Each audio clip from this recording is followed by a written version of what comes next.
A new, deadly virus is wiping out people in large numbers. The country has been sealed off with a massive wall, and no one infected is allowed to leave. The Reaper virus is spreading rapidly across Scotland, killing thousands within a week. The nation is quarantined, and the borders are closed to prevent the virus from spreading further. Despite this, many attempt to flee the infected zone, rushing towards the fence. The military spots a man in the crowd showing symptoms of the disease and shoots him. His infected blood splatters on others, triggering chaos. The refugees, enraged, attack the military and try to break through the fence. The soldiers respond by opening fire on the crowd. The massive border gate slams shut, and a 9-meter wall now divides the country. Catherine and her young daughter also try to escape, but a bullet tragically strikes the girl in the eye. Desperate, the mother pleads with the soldiers in a helicopter to save her child. However, the last of the troops withdraw from the contaminated area, abandoning the people to their fate. From that point on, the wall running along the border separates Scotland from the rest of the world, with the military shooting anyone who approaches. Over time, those left in the quarantine zone devolve into savages, marauders, and cannibals, leaving the land north of the wall forgotten. Britain sinks into deep poverty, and other nations now treat Scotland as a threat. 27 years later, Eden Sinclair, a girl who was rescued during the chaos, has become a major in a special forces unit. She replaces the eye she lost as a child with a prosthetic equipped with a camera that can operate independently and transmit data to a wrist device. Eden leads a raid on a slave trader's ship, targeting a man named Richter. She and her partner, John Michelson, infiltrate the ship from different angles. Meanwhile, Richter is in the middle of a deal with buyers when Michelson accidentally reveals his position. Richter kills the customers and takes John hostage. Eden uses an electronic device to scan the hallway and assess the situation before emerging and aiming her gun at Richter. The slave trader threatens to kill her partner if she doesn't back down, but Eden steadily advances, keeping her weapon trained on him. Suddenly, the situation takes a turn for the worse for Richter. Now, with nothing standing in her way, Sinclair opens fire on the slave trafficker. After the operation is complete, Eden reflects on a note her mother left her 27 years ago. Her superior, Captain Bill Nelson, approaches her, seeking details about what happened on the ship. Eden hands him a disc containing footage recorded by her prosthetic eye. "I'll never get used to that," Nelson remarks before noticing the old note. Eden expresses regret for forgetting her mother's face and never being able to visit the address on the note. Captain Nelson cautions Sinclair that overworking is detrimental to her health and advises her to take some rest. Soon after, the security service conducts another raid, this time on a drug den. During the operation, the officers accidentally discover a room full of people infected with the Reaper virus, their bodies covered in horrific sores. "Oh my God, it's black," one of them exclaims. High-ranking official Michael Canaris, along with Prime Minister John Hatcher, convenes an emergency meeting to devise a plan to combat the virus. Some ministers propose flooding all canals around London and closing the bridges to isolate the city from the outside world. However, Captain Nelson warns that even rumors of the virus spreading again could devastate the city, leading to uncontrollable panic, with bodies of the infected piling up in the streets, resulting in chaos, looting, rape, and murder. After the meeting, Hatcher and Canaris show Nelson images from a spy satellite that has been monitoring Glasgow and Edinburgh for years. The satellite recorded no activity in the abandoned cities until 3 years ago, when signs of life appeared on the streets of Glasgow. Canaris is convinced that if there are survivors, a vaccine must have been developed behind the wall. Bill Nelson is tasked with assembling a team of top agents to infiltrate the restricted area, find the vaccine, and bring it back to London as quickly as possible. "I just fit the bill," Nelson says. He summons Sinclair and briefs her on the mission as they drive. Before getting out of the car, Eden hands Bill the note from her mother and asks him to keep it safe. Michael Canaris reveals that Dr. Marcus Kane was researching the Reaper virus before the quarantine was enforced, and his lab was located at the Glasgow Hospital for Infectious Diseases. Canaris is convinced that only Kane could have developed the vaccine and advises Sinclair to begin her search at his lab. Sinclair and her team have just 48 hours to carry out the covert operation. "If it's there, I'll find it," Sinclair vows. Meanwhile, the residents of London are growing increasingly enraged by the strict quarantine measures, and the riots Nelson warned about have begun. Hatcher consults with Canaris, hoping to find a solution, but Canaris argues that the quarantine zone should not be evacuated. He believes that the more people they try to save, the higher the risk of the epidemic reoccurring. Sinclair soon arrives at the wall on the Scottish border, where she meets her team. Sergeant Norton, Corporals Chandler and Reed, Rifleman Miller and Carpenter. They brief Major Sinclair on the equipment and weapons prepared for the mission. Joining the team are two military doctors, Talbot and Sterling, who previously worked at the Reaper Virus Research Center. As the military opens the welded gate, the task force enters the restricted area in two armored vehicles, uncertain of what lies ahead. On the way to Glasgow, Dr. Talbot plays recordings of radio messages from Dr. Huang Kane, who stayed at the hospital until the last possible moment. In the messages, Kane describes the horrifying transformation of the city and its inhabitants. Upon reaching their destination, the team cautiously enters the abandoned hospital, searching for Kane's lab. Suddenly, Chandler spots a young girl in front of the armored car and alerts Sinclair. The Major orders him to stay away from her, suspecting she might be infected. However, Chandler believes the survivor needs help and approaches her. The exhausted girl collapses into his arms, and Dr. Talbot suggests isolating and examining her. Chandler carries her to the car. Finally, the special unit locates Kane's lab, but they are suddenly ambushed by a group of violent and aggressive savages. A brutal battle ensues, during which Carpenter tragically loses his life. The savages begin throwing Molotov cocktails at the armored vehicles. Chandler and Reed attempt to escape through the back exit. Suddenly, the girl Chandler rescued regains consciousness and slits his throat. A car crashes into the building, but Chandler manages to destroy it with a grenade. The savages continue their assault on the remaining team members. Sinclair decides to leave the hospital using the elevator. Eden shoots the cable and detonates a foam grenade in the shaft to cushion their fall.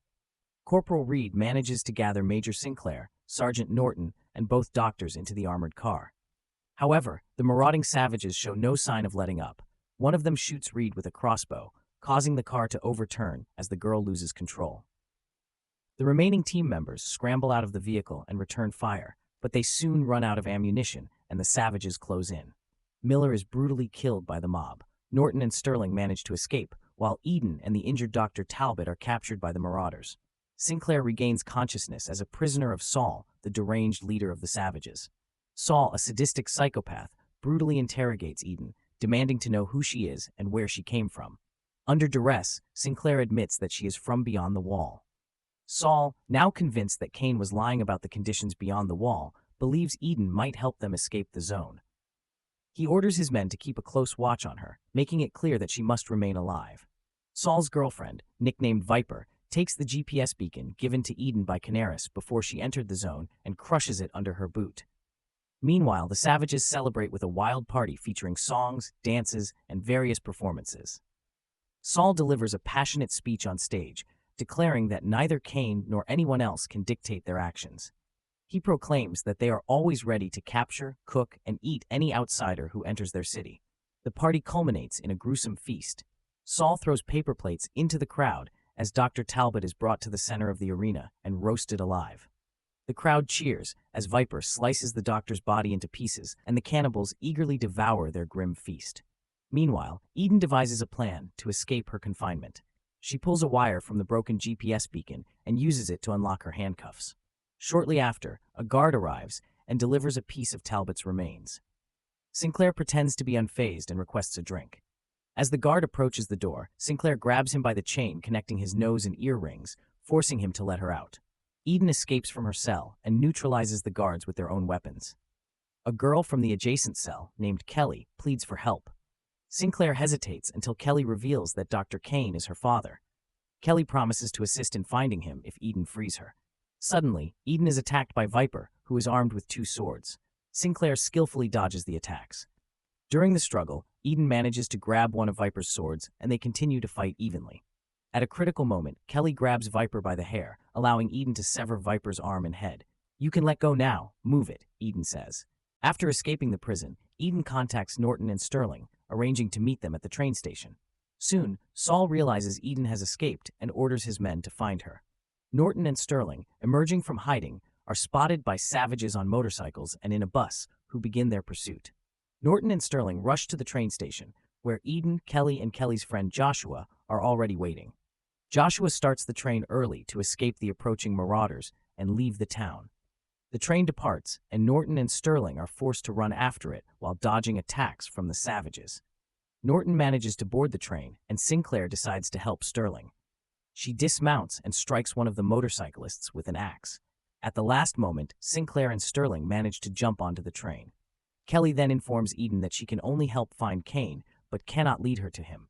Kelly believes her father will see Eden as a threat because he mistrusts everyone, particularly those from beyond the wall.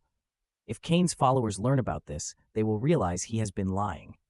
Kelly also reveals that the deranged cannibal Saul is Kane's son and her brother.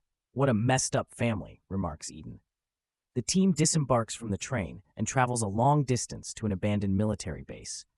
Kelly and Joshua explain that this is the route to the other side of the woods in Kane's land. Once in the dense forest, Kelly and Joshua hear rustling and realize that the executioner, Kane's right-hand man, is about to arrive. While Sterling, Kelly, and Joshua attempt to flee, Sinclair and Norton decide to stay behind. To Eden's surprise, Kane's men emerge from the woods, resembling medieval horsemen clad in armor and armed with bows and spears. Despite their efforts, Kelly, Joshua, and Sterling are captured. Joshua is shot with an arrow, and the others are taken prisoner. Eden and her companions are brought to Kane's ancient castle, where he has declared himself King of Scotland and revived medieval customs in his realm. Kane reveals that he chose this secluded location to avoid surveillance, anticipating that someone from beyond the wall would eventually come seeking answers. However, Kane disappoints them by admitting there is no vaccine. Their survival, he says, is due to natural selection. Eden informs Kane that the Reaper virus has resurfaced, but Kane is enraged by the government's request for his assistance, insisting that they started this crisis and must deal with it themselves. Meanwhile, in London, the virus wreaks havoc. An infected individual infiltrates a government building, using an axe to murder a security guard. He bypasses all security measures using his severed arm and head, and eventually makes his way to Prime Minister Hatcher's office. Although Nelson manages to shoot the intruder, the infected fluid contaminates Hatcher's face. Canaris orders Hatcher to be isolated in his office, where the Prime Minister ultimately takes his own life. Kane, determined to maintain his power, plans to execute the intruders from behind the wall. He severely punishes his daughter for allowing outsiders into their territory, branding her with a red-hot iron. For Eden, Kane devises a special trial. She must fight the heavily armored Telemon with only her bare hands. A crowd gathers in the arena to witness the gruesome spectacle. Sinclair skillfully evades Telemon's massive spear and counterattacks. She manages to grab a weapon from a guard and delivers a powerful axe strike to Telemon's helmet. Meanwhile, Norton, Sterling, and Kelly manage to escape their confinement by overpowering the guards and unlocking their cell. Furious at Telemon's unexpected defeat, Kane orders the immediate execution of the remaining prisoners. However, Norton, Sterling, and Kelly use this opportunity to make their escape. Using the seized weapons, Eden, Sterling, and Kelly fight their way out of the castle and flee on horseback, heading towards a nearby military installation. Kane orders his marksmen to eliminate Eden, but Norton intervenes, shooting the warrior and saving her. The group escapes Kane's territory, pursued by the knights. At the secret base, they discover a new Bentley. Sterling fuels the car while Eden finds a phone. Norton stays behind to secure the gate and prevent the knights from following, but he is fatally wounded by an arrow. Eden, Sterling, and Kelly drive off, evading their pursuers. Eden calls Nelson to report the mission's success. Nelson passes the call to Canaris, who plans to track their location. Suddenly, they are pursued by savages in a police car. Eden evades them, but a motorcycle crashes into the Bentley, shattering the windshield. Sinclair swerves and shoots out the police car's tires, causing it to plummet off a cliff. More marauders, led by Saul, soon appear.